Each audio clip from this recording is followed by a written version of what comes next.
Here we go, record. Okay, today's daf is Shabbat daf Yudalid. We're going to start at the bottom, 2 lines from the bottom of Yud Gimel Amud Daled.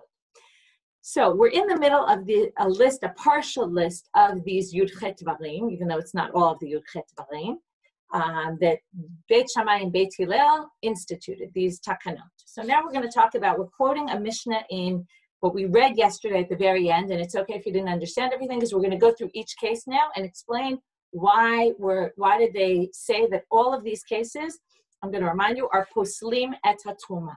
Okay, that means they disqualify truma. Again, what does that mean? I made a little chart on the sheet today, so if you have the sheet, you can look inside.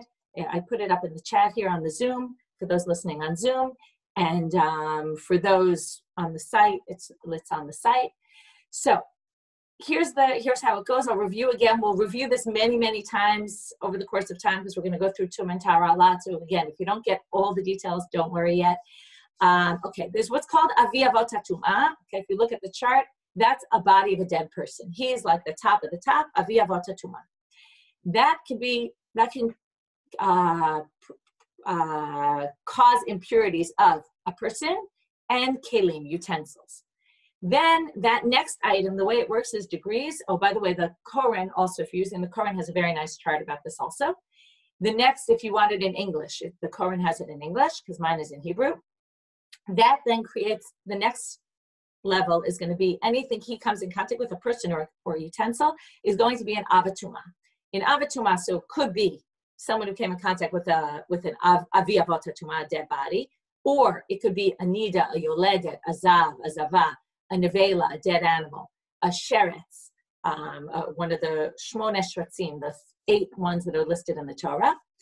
They can pass on impurity to cause something to become a rishon, and they can pass impurities to a person and utensils also, or food and drink. Whereas the Avi Avot HaTumah doesn't make food and drink tameh like that, I believe. I think, if I'm correct.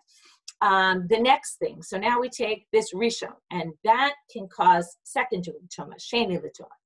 Now, sheni l'tumah can only, I skipped. That causes a rishon l'tumah. Then the rishon l'tumah would then basically be a person, a kli, or food and drink that was matame by an avatuma. And then those can only affect tumah to food and drink. Okay, no longer to person or kelim. They can't be affected by a rishon by a rishon, but this could be food and drink. So food and drink. Now, usually that's the end game. That's it. However, if you're talking about truma or kodshim, sacrificial meat, those go another level for the truma and 2 levels for the kodshim. So the kodshim goes all the way to revi. So what we're talking about in this mission in Zavim is elu poslim et ha-truma. So again, I talked about this yesterday, but we'll talk about it again. Poslim et ha-truma means it disqualifies the truma. What that basically means is all the things on this list are considered like a sheni l'tumah, because if it was a rishon, for example, we wouldn't say poslim et ha-truma. We would say mitam'im. They would create 2nd-degree tumah, which would then be able to create 3rd-degree tumah.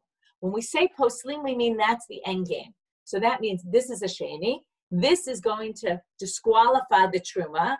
The truma is a shlishi, right? Becomes a shlishi, and it's disqualified. And then we'll talk about later what we do with disqualified truma. So now we're going to go through this list of all these things. And the reason why I was very specific about this poslim is because that's going to be the Gemara's first question. Man Tana, who is the Tana who says, and now we're going to talk about the first 2 cases, ha'ochel ochel rishon, v'ha'ochel ochel sheni, mifsele pasle timuye lo mitanu. Who is the Tana who holds this, that if you're eating an ochel rishon, you're eating food, that's a rishon l'tumah.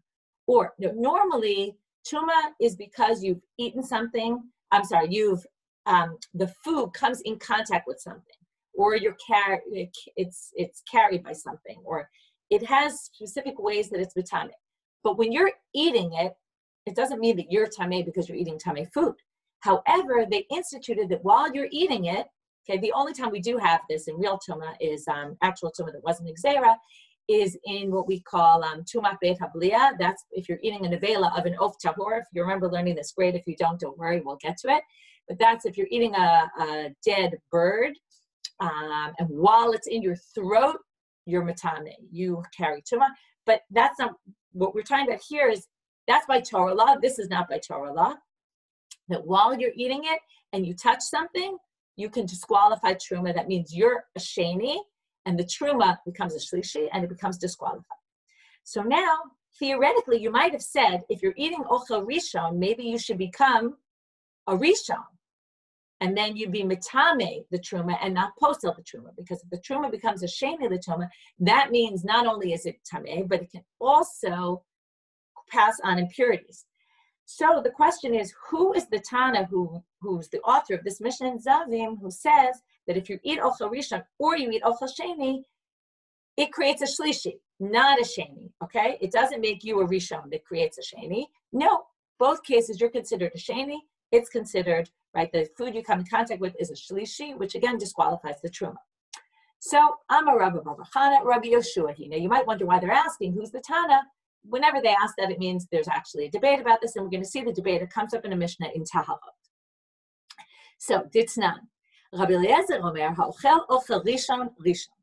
V'ochel ochel sheni, sheni. He, in fact, says what the Gemara asked about, which is the first opinion is, it's like saying you are what you eat, okay? You eat a rishon, you're a rishon, which means you would be mitame the truma, and not that you would disqualify the truma. It wouldn't say poslin, it would say mitami. So he says you're actually a rishon, and ochel sheni, you're a sheni. Now, his is very logical. What it's saying is, you basically, there's a difference between eating ochel rishon and eating ochel sheni, just like food that's a rishon is different in terms of its level of tuma from a sheni. Also, when you're eating a rishon, you'd be different than eating a sheni. Ochel shlishi, shlishi. If you're eating ochel shlishi, you're eating food that's third degree tuma, then you become a shlishi, which again, what would happen if you're a shlishi? Well, it would only be relevant if we're talking in the realm of sacrificial meat. It wouldn't have any effect on truma, because that's already the end game. A shlishi can't make a revi when it comes to truma. Rabbi Yoshua Omer, but in this Mishnah, here comes Rabbi Yoshua's opinion. This is going to match our Mishnah that we quoted. Ha'ochel ochel rishon ve'ochel sheni, sheni. No matter what, it doesn't matter whether you're eating ochel rishon or you're eating ochel sheni, you're going to be considered a sheni. Shlishi, but if you ate ochel shlishi, this is an interesting one. Sheni lekodesh ve'ein sheni letruma. If you're eating ochel shlishi, now imagine you became a shlishi like the ochel, so it wouldn't mess up truma, because we already said that shlishi is the end game. There is no fourth degree truma when it comes to truma. So what we're going to say, if you eat shlishi, now what would we have assumed? You're a shlishi when it comes to kodshim, basically meaning you can disqualify sacrificial meat. However, the Gemara says, the Mishnah says here, Rabbi Yeshua's opinion is, when you become a shlishi, you actually jump up a level for kodesh, but not for truma. In other words, for truma, there's nothing you're not going to disqualify anything, because shlishi is the end game. But when it comes to kodshim, not only are we going to make you like a shlishi, but we're actually going to up you a level, and you're going to be like a sheni. Okay? Now, this whole thing, they have to point out, by the way, this is only by chulin shenasu tarat truma. Since chulin, generally the end game of chulin is a sheni. So there is no such case of a shlishi. The only thing that can become a shlishi is truma. So what do they say? This Mishnah, when we talk about eating ochel shlishi, we must be talking about the people who took chulin, who treated chulin as if they were truma, which sometimes were the prushim, took their trumantara seriously, even though they're not kohanim, or it could be kohanim. Now kohanim only have to keep truma at a level of sanctity. However, let's say they ate they might have just decided, we're going to take all the food in our house, all the chulin, and we're going to treat it as if it's kodesh, so that we don't accidentally mess up our truma. So if you do that, then you could have a case of a shlishi, where something became a shlishi, and then that's the case of while you're eating ochel shlishi. Okay, but that case doesn't so much interest us, because it's not really what we're talking about. But anyway, so what we showed here so far, we didn't really explain why. We're going to explain that in a second. We would have hoped that they had started with that. It would have been a little easier for us to understand. But in any case, what they're basically saying is the Mishnah in Zavim is Rabbi Yeshua's opinion. Not everybody agrees with that, right? By asking who is the Tana who says this is another way of kind of saying there's a debate about it. And not everybody thinks that. Some people think that if you are what you eat, if you eat ochel rishon, you're a rishon. If you eat ochel sheni, you're a sheni. However, the Mishnah in Zavim didn't say that. It said anyone who eats any of these things is considered a sheni that will disqualify truma. So now the Gemara says, Ochel ochel rishon v'ochel ochel sheni, my time agazru bei Rabbanan tuma. So now when it comes to someone who's eating ochel rishon and he's eating ochel sheni, why did they make him tamei? De zimnin de achil ochlin tmei, v'shakil mashkin de truma. Okay, you have to remember, it was a very serious issue to disqualify truma. Why? Truma is kodesh, it's sanctified. We can't just take something. If I take regular food in my house and it becomes tamei, that really doesn't matter. It's not forbidden to do that.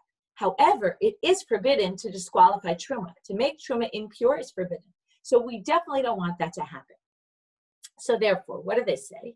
If you're ochel, you might accidentally, what might happen, while you're eating, okay, imagine you're eating some food. Sometimes you have food in your mouth and you take a drink. Okay, I see someone drinking on the Zoom, right? I don't know if you have food in your mouth, but, right, maybe while you're eating, you might drink. Now, what if while you're eating your regular food, and this food is ochel rishon or ochel sheni, while you're eating something that's tamei, and you drink tamei wine, what might happen? The food will get mixed up in your mouth, and in the end, what are you doing? You're mitame the truma in your mouth. Now, we don't want you to ever be mitame truma. So therefore, they said, right? So that here, let's read it again. And sometimes you're eating impure food. And you put drinks of truma in your mouth. You put it in your mouth. And then you disqualify the truma while it's in your mouth. We don't want that to happen. Therefore, they said, anytime you have food in your mouth that's tamei, anything you touch will be tamei, and that will prevent you from taking the bottle of wine that's made of truma or the glass of wine and drinking. Okay, that was the first case. Now we have the second case in the Mishnah, was shotet mashkin tmein. You drink impure drinks. Okay, so now my time agazru bei Rabbanan tuma. So obviously, same thing. Zimnin deshata mashkin tmein. Maybe you're drinking wine that's impure. Vishakil ochlin de truma. Now, we're not worried you're going to drink two different things at the same time. However, we're worried that while you're drinking and the drink is in your mouth, the liquid's in your mouth, you might actually come to put food in your mouth. Okay, v'shade lepume, you'll put it in your mouth. Upasalihu. Okay, so now they say, wait a minute, hainuhach. That's the exact same thing as the previous case. You don't need to say it. If one is usher, obviously the other is usher. So now think about it. Is it often where you have drink in your mouth and you then put food in your mouth? That's not very common. First of all, as soon as you open your mouth with the food and the drink might spill out of your mouth, it's not the most common occurrence. So what does the Gemara say? You might say, that's very common and that's not so common. So you might have thought maybe they weren't gozer, generally when they make it a takana, gzera, they only do it if there's a need, right? If it's a common occurrence. You might have said, since people don't generally, one second. People, okay, if you come in and you're not muted, just please mute yourself on the Zoom. So you might have thought that we wouldn't be gozer in this case, okay? So, because it's not very common, therefore, the second case in the Mishnah says, teacher, no, we're also gozer on drinks, even if it's not going to be the most common case. Okay, third case in the Mishnah. Haba roshov urubo b'mayim she'uvim. Okay, if somebody goes into, let's say, a bathtub full of water, okay, and they're tamei, we're going to see, the case is where, let's say I go to the mikvah, okay, this is actually a common thing that comes up nowadays. I go to the mikvah, and then I take a shower right after, or I go in a bath, okay? So the halacha in the Mishnah is that if I did that, I'm tamei. It's as if I didn't go to the mikvah, okay? Now, I shouldn't say it's as if I didn't go to the mikvah. I did go to the mikvah, I'm tahora. However, if I touch truma, I disqualify the truma. Remember, all the things in our Mishnah are only talking about that I disqualify truma. It's not talking about other things. Let's say I go to sleep with my husband, that's okay, because it doesn't say my mikvah is, it didn't work. But what it says is that if I come in contact with truma, I'm going to disqualify that. Why did they do that? Because they wanted to prevent me from going into a bath or a shower after going to the mikvah. Okay, this is common, by the way. We say this nowadays also, that one's not supposed to shower right after getting out of the mikvah. There's a debate about what means right after, because some people feel like, oh, I got to shower after the mikvah. So there's an issue to do it. Usually we say, don't do it at the mikvah, do it when you get home, okay? But then already there's a separation, and you'll see why. Comes up, today's Gemara is going to explain this. My time agazu Rabbanan. So why they say this is tuma, then say the person is still tameh. Amar, again, just for truma. Amar baby, Amar Asi. Okay, if you guys are worried that the mikvah is dirty, in those days, they really toveled in dirty mikvahs, okay? They would go in these caves that had rainwater that was collected, because that's what mikvah water is, and it was shruchin, it was disgusting, filthy. Okay, so they would go to the mikvah in this filthy water. So what would they do immediately after getting out of the mikvah? They'd pour over themselves mayim she'uvim. Okay, they'd take water that was collected, which can't be water used in a mikvah, right? Mayim she'uvim, and they would throw it on themselves. Right, that's water that was collected in a kli, in some sort of vessel, okay, as opposed to rainwater that just came down. Or you could also go to the mikvah in fresh running water. Now, what happened? People started to think, and we're going to see exactly what they thought, that somehow this was part of the procedure, that you needed to pour water over you in order to have you become pure. Gazru alehem tuma, and therefore they said, if you do that, you're tameh, again, when it comes to touching truma, so that people wouldn't think that. So now the Gemara says, my keva, what was the issue? What were they thinking? Amra Abaye shayu omrim lo elu mitaharim. People would say it's not the mikvah that's mitaher, ela elu ve'elu mitaharim. It's the mikvah plus the mayim shuvim. Right? This is classic. We talked about this in another situation recently, right? Where people see people doing something or people do something regularly and they assume that that's part of the procedure. So if every time people got out of the mikvah, they poured this water over themselves, people would think that that's part of the process. Abaye says, we don't want people thinking that the mayim shuvim is actually part of the process. So Amarle Rava says, Abaye, my nafkamina, who cares? Who cares if the people think that that's part of the process? As long as they're going to the mikvah first, it doesn't really matter. So he said, they already went to the mikvah. Who cares whether they think that they have to pour cold, water on them after? Ella Amarava, so Rava says, no. Shayu omrim, the concern is that people will say, lo elu mitaharin, ella elu mitaharin. People will think it's not, imagine, you go in this dirty water and then you go in this perfectly clean water, right? What would you, obviously, if you had to choose what would be the one that was mitaher, you would assume it was the clean water. So therefore, they were worried that over time, people might get confused and think that it's specifically mayim she'uvim, and then they'll end up just going to the mikvah using mayim she'uvim, which is not allowed. So because of that concern, he says you're not allowed to go to pour water over yourself or to go into a bath with water, she'uvim, okay, after going to the mikvah. And if you do, then the way we get you not to do that is to say, any truma you come in contact with, you're going to be tameh. Okay. Now, by the way, this isn't just for, I gave the example of a woman in nida. This is anyone who's tameh for any reason, basically will not be able to come in contact with truma, which was a lot of the reason why they were going to the mikvah in the first place. But remember the first Mishnah in Brachot, right?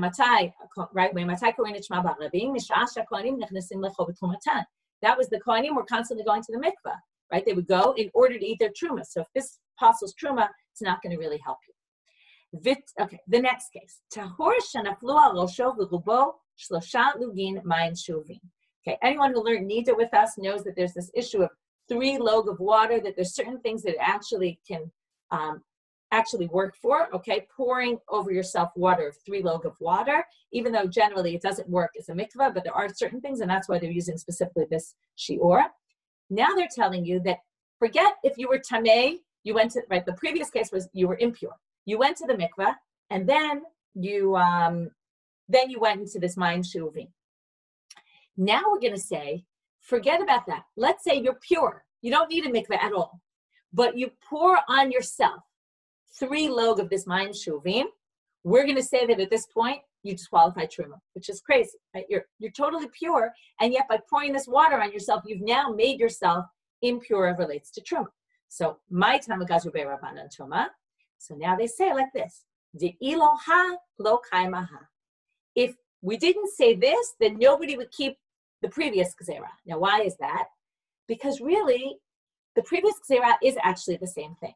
Because you were impure, you went to the mikvah, once you go to the mikvah, you're pure. Then once you were pure, you pour this water over yourself, or you went in a bathtub or something. That makes you impure. But you were pure, and then by pouring the water, you became impure. So therefore, if you kind of cut that case, you zoom into that case from the middle point, from after the mikvah, it's basically the same thing. It's a tahor that poured on themselves mayim shuvim. So in this case, we're not machmir all the way. If you go into a bathtub, you're fine. It's only if you pour the water over you, you're not fine. And the reason why they only did that is because this case is obviously a little less than the previous case, because the previous case you were impure to begin with. So therefore, they only did it, if you remember, what was the original concern? Since people will walk out of these caves and pour on themselves water, therefore if you pour on yourself water when you're pure, we're going to say that you're carrying impurity as relates to truma. But we're not going to say it if you go into a bathtub, because the original concern wasn't really related to a bathtub. Just in the case where you were impure, we say no bathtub either. But when you were pure, we say that's okay. Okay, so those are the next two cases. Okay, now Sefer. Okay, this is a very strange one. A Sefer Torah or Sifrei Kodesh carry impurities. That means if food comes in contact with, touches a Sefer Torah, it's going to be impure. Now, this seems really weird. The Sefer Torah is Kodesh. Why would it carry impurity? So, my time, Rabbanan, Tuma, why did they say there? Tuma, this is, by the way, it comes up in other cases. It's called Sifrei Kodesh Mitam'im et hayadayim. Okay, it makes it basically carries Tuma with it. So, Amar Rav Masharshia, you'll find this interesting, I think.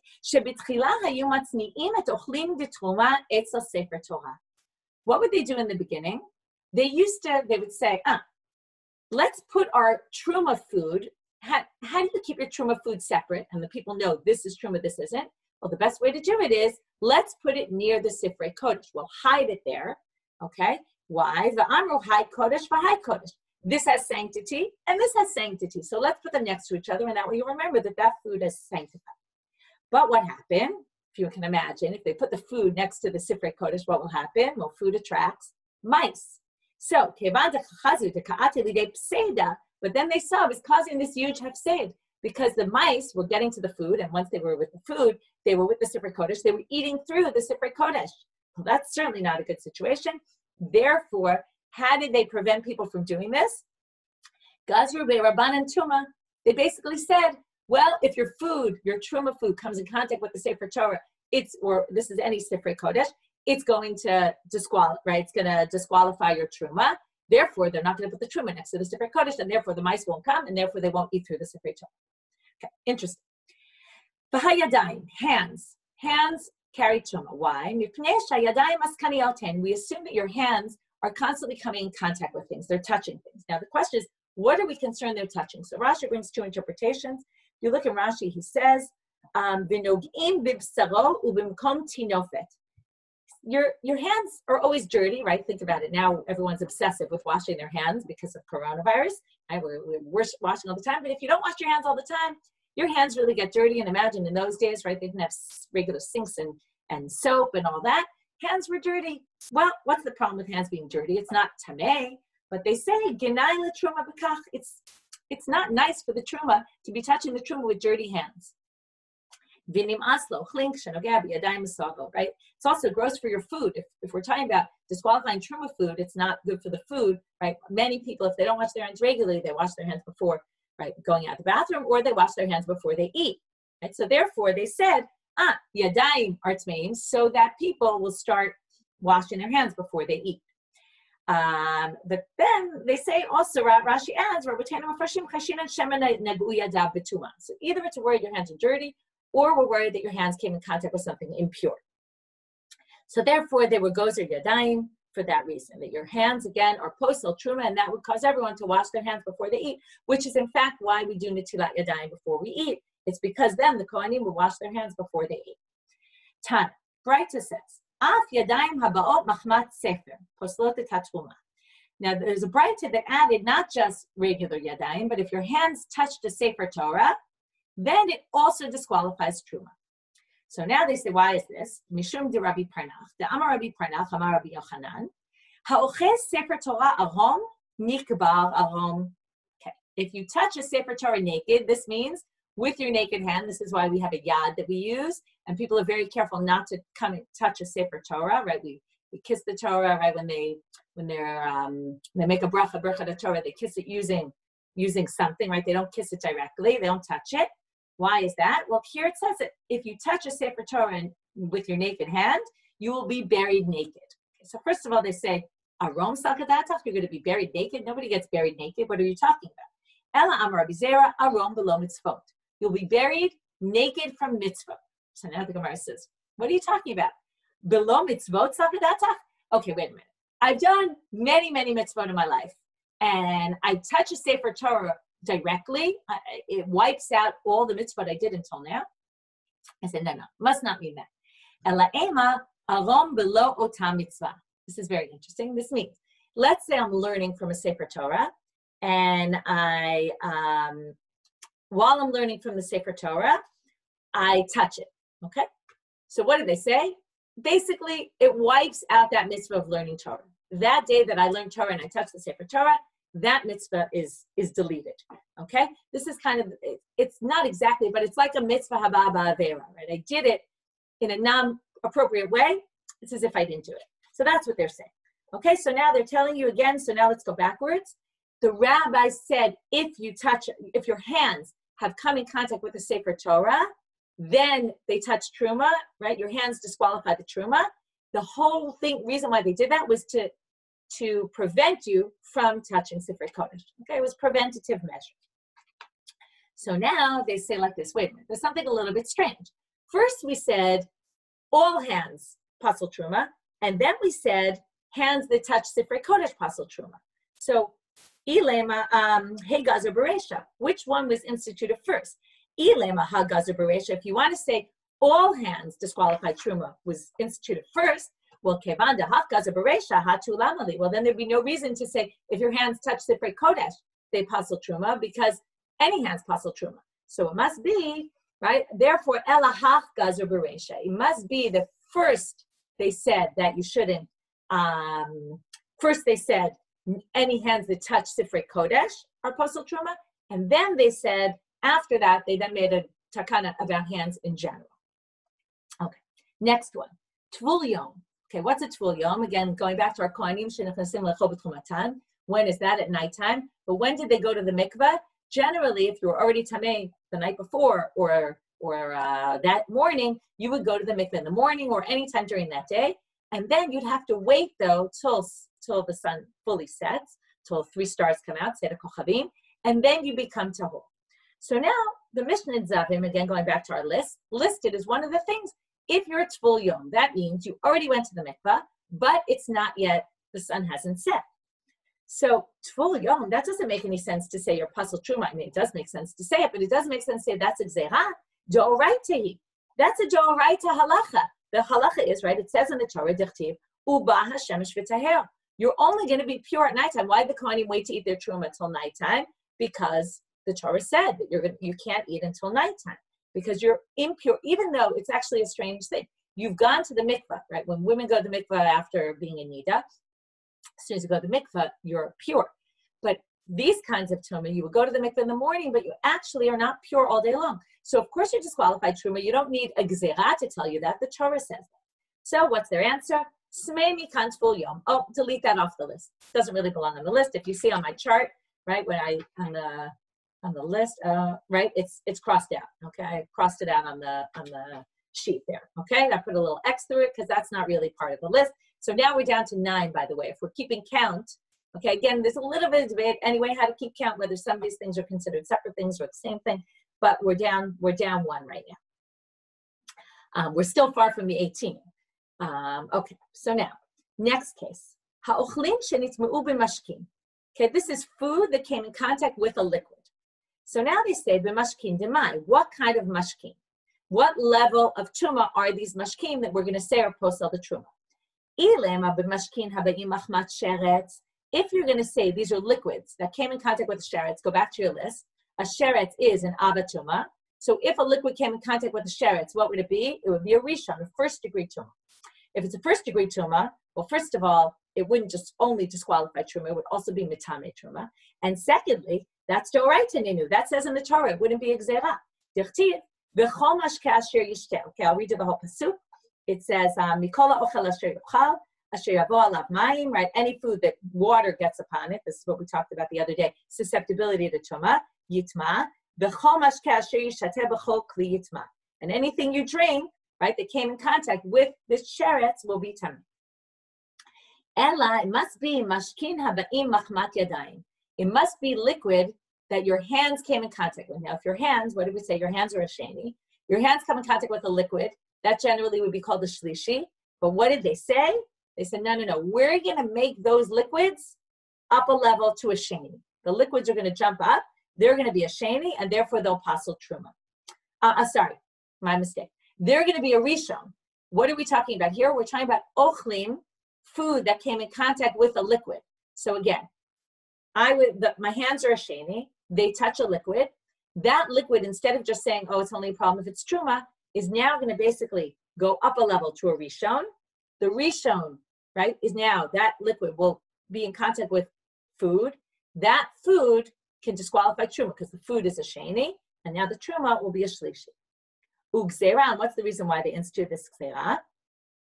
Mishum mashkim aba'im machmat sheretz. Since if the liquid came in contact with a sheretz, right, which is an avatuma, the liquid's going to be a rishon. Therefore, they said, even if it came in contact just with yadayim, we're going to also up it a level to a rishon. Okay, next case. Hakelim shenitmeu b'mashkin. Now, not just food, but also, by the way, this is our last case. The gazaf is going to get a little simpler after this. The utensils that came in contact with a liquid. So, kelim de'itamu b'mashkin demai. What kind of liquids are we talking about that came in contact with? Again, same question as the previous. Now they're going to suggest ilema b'mashkin dezav. Okay, we talked about this yesterday. I actually made a mistake. I said that the liquids that come out of a zav, I thought were rishon. No, they're an avatuma. Not only is a zav mitame avatuma, but any liquids that come out of a zav, and it comes from the pasuk, v'chi yarok hazav b'tahor. If the zav spits onto someone who's tahor, okay, it says in the Torah, v'chi beis b'gadav v'rachatz b'mayim b'tamei ad erev. It's like an avatuma.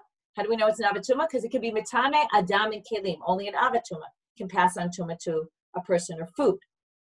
So a person or utensils. So this liquid that comes out of the zav has a very high level. This is what we talked about yesterday, whether it goes around the mashkin because of the zav. So they say, if you're talking about mashkin of a zav, doraita ninu. Any liquid of a zav is doraita. Not only that, but it's going to make it a rishon, not disqualified. The truma, it'll make it tameh actually. Okay, what does this mean? That even if the zav spits on, let's say, a tray, and the tray is in the hands of someone who's tahor, that person actually becomes tahor. Okay, this is also a high level tumah of the mashkin of a zav, that not only does it mitame a person by the person touching, but even if the person's carrying the liquid that came out of the zav's body, then the person's going to be tameh. So therefore, it can't be talking about that. That's a very high level tumah. Ela b'mashkin haba'im machmat sheretz. They say, if liquid came out of a sheretz, again, what's it going to be? A rishon. That liquid comes in contact with a kli. That kli is going to be a sheni. Okay. Now, generally, a rishon wouldn't make a sheni into right if it was a kli. But in this case, where goes there on the mashkim, that a mashka that comes from a sheretz, we're saying that can be mitame even kelim, that the kli is going to be a sheni, and then the kli will be a sheni. That will be mitame. That will be posel. Sorry, it'll disqualify the truba. Ugzera mishum mashkim dezav. And what's the reason? Now here we have, this actually makes a lot of sense. Since a liquid of a zav is a very unique category, because generally you think the liquid of a zav would be, let's say, this is what I got confused yesterday about this, because logic would say that if a zav is an av, then a liquid that comes out of a zav would go down a level. Normally truma goes down a level. If it's a rishon, it can't be mitame utensils or people. But the mashke of a zav is so chamor, we're treating it in a high level that it can be mitame both people and utensils. Therefore, we now say that not only do mashkim jump up a level, regular mashkim that weren't mitame by a zav, but all the more so we're going to say if you have a liquid that came in contact with the sheretz and it's a rishon, we're actually going to say normally rishon can only be mitame kelim, right? Food and drink. But we're going to say, because of the mashkim of the zav, that can be mitame even utensils, this is also can be mitame utensils. Okay? So therefore, again, our last case in the Mishnah of zavim was kelim shenitmeu b'mashkim. So now we have this halacha that any mashkeh that's tameh if it's tameh directly by a sheretz, then we're going to say it can also be mitame utensils, even though normally you wouldn't say that. And then the utensils can disqualify the truma. Because again, the mashkeh is a rishon, the kli is a sheni, and then it would disqualify truma. Okay, that's the end for our discussion of tum and tara. I know it's very complicated. We'll see these things many more times in Shas. If you don't get all the details, it's okay. And you can also review using the sheet. It hopefully will help you. Okay, moving on. Now we're going back to the Yadayim. According to the Mishnah, what did we say? The Yadayim, who was Natami the Yadayim? The Beit Shammai and Beit Hillel. That was the Mishnah. These Yud Chek Zerot were instituted by Beit Shammai and Beit Hillel on that day when they were in the Aliyah of Hananiah ben Chizkiah. Now the Gemara has an issue with that. Yadayim Talmidei Hillel v'Shammai Gazor. Shammai v'Hillel Gazor. It wasn't the students of them. It was Shammai and Hillel themselves. How do we know this? Tanya Yossi ben Yoezer ish Tzcheda v'Yossi ben Yochanan ish Yerushalayim. These were the first of the Zugot. You know this, there were Zugot, right? But at the time of the Beit HaMikdash, before the Beit HaMikdash was destroyed, they had these Zugot. We know this from Pirkei Avot. They talk about the different Zugot. Right? The first was these two. Hillel and Shammai were the fourth. Gazru tum'a al eretz ha'amim v'al klei zchuchit. They said, okay, it wasn't just in this time, the Talmidei Beit Shammai and Beit Hillel, that they instituted all sorts of things about tum and tara, but also in other times, they started instituting other things about tum and tara. So, number one, they said any land that's from Chutz La'aretz is going to be tameh because they assumed that people in Chutz La'aretz buried people all over the place, and therefore there was always a concern there was dead body mixed up in the dirt, and therefore all land outside of Israel is tameh. Al klei zchuchit, okay, glass utensils are not listed among things in the Torah that become tameh. However, they instituted also glass utensils can be susceptible to impurities. Shimon ben Shetach, a few generations later, tikin k'tuba l'isha, he instituted the whole issue of a k'tuba for a woman. Okay, this is strange because the Torah talks about a k'tuba. So some people say that it wasn't that he instituted the whole issue of k'tuba. There's actually a machloket, is k'tuba d'oraita d'Rabbanan. But it's that what he said is, and this was to protect women. Let's say, what is a k'tuba? It's the man commits to the woman that in the event of divorce or death, he will give her a certain amount of money. Now, let's say the man has no money left. So when they get married, okay, this is what we call nechasim mishuabadim. We're also going to learn a lot about this down the road. It means lien property. If when they get married and he gives her the k'tuba, he has land, and then he sells it to someone, and then when he dies or he divorces her, the land is no longer in his possession. He doesn't have land to give her. She can go back to the person who bought the land from him and take the land from that person to cover her k'tuba money. Okay, we're going to see this many, many times, especially in Nezikin. Okay, so that's another thing. Okay, we haven't gotten to our issue yet. The Gazar Tumah Klei Matzachot, he also said that metal utensils are going to be tameh, susceptible to impurities. We're going to have to understand what this is, because Klei Matzachot is actually mentioned in the Torah, so we'll get to this later, not today. Shammai v'Hillel, here comes the important part of this source. Shammai v'Hillel gazru tumah l'yadayim. They instituted that hands are tameh. So how could you say their students did it if they did it? So now the Gemara is going to bring two suggestions it's going to reject, and then one that's going to work. And then we'll have one final question on that, and with that we'll finish the daf. Maybe it was Hillel and Shammai and their students instituted it. That way, this source talks about Hillel and Shammai. The source that we saw originally talks about their students, and it really was all of them together, and that then would work. But you can't say that because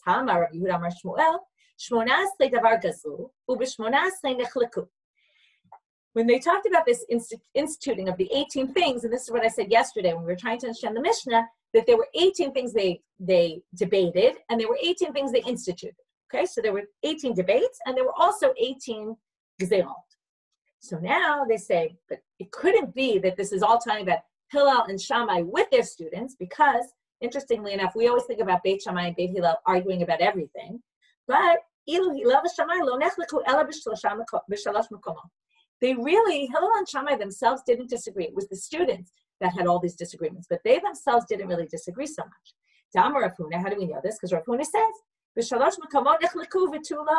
he says they really only argued about 3 things. So this source about the 18 things, which connects with the 18 things they disagreed about, can't possibly be talking about Hillel and Shammai, and therefore we're left with, how could, on the one hand, we know that Hillel and Shammai instituted the Yadayim are posel truma, when it says in the Mishnah in Zavim that it was their students. We talked about this yesterday.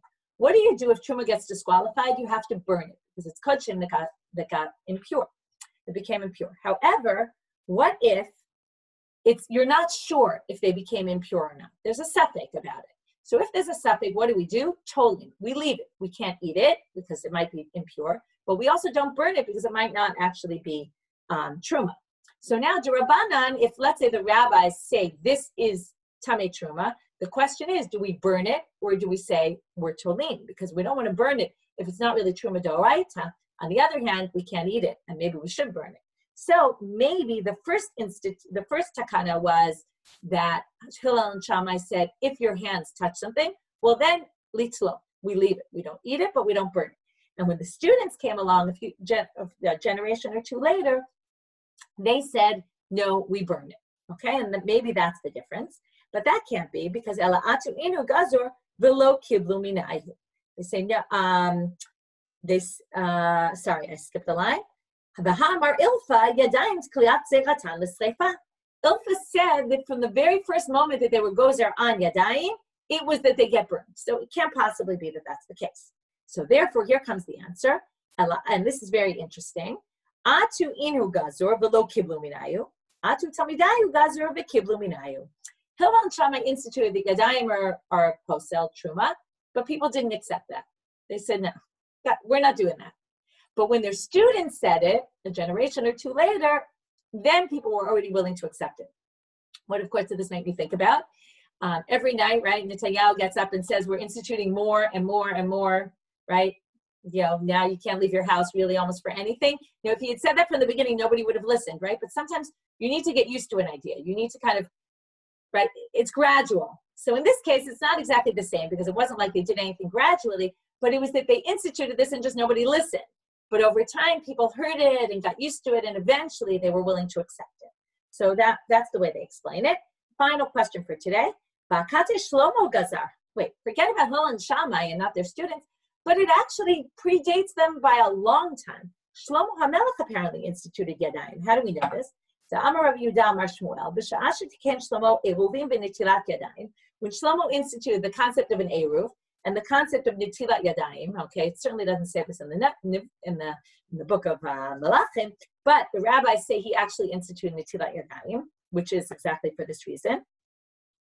Yatzta bat kol v'amra, a heavenly voice came down and said, "B'ni im chacham libecha yismach libi gam ani, chacham b'ni v'samach libi v'ashiva chorpi." Okay, it's these two psukim from Mishlei, which basically says they said to him, "Wow, great that you did this." A bat kol came down as if this was a great thing you instituted. So how could it possibly be that, forget about Hillel and Shammai, certainly not their students, if Shlomo HaMelech did this? Why Shlomo HaMelech? Rav Hai Gaon says, because Shlomo HaMelech, why could he deal with this? This is, again, interesting. David was always fighting wars, right? And before that, they were always fighting wars. When you're fighting wars, you can't really deal with this kind of stuff. But once there was peace, he started to deal with internal domestic affairs, and he started to deal with issues of Tum and Tara. Also, the Beit HaMikdash was built. Maybe also that's a consideration. So anyway, Ata Shlomo. So now, how did they explain it? As we have to say, Shlomo must have done something, and they did something else. Atu Shlomo Gazar lekodashim. He instituted Netilat Yadayim only for sacrificial meat, which again makes sense in terms of the Beit HaMikdash being built in his time. Va'atu inhu, but then they came along the Gazar off the Truma, and they said even for Truma purposes. Okay, that's it for today. Thanks for joining us. For those who joined on Zoom, and for those who didn't, you can watch it online, the Zoom, or you can listen by the podcast, which is still continuing as usual. Shabbat shalom, everybody.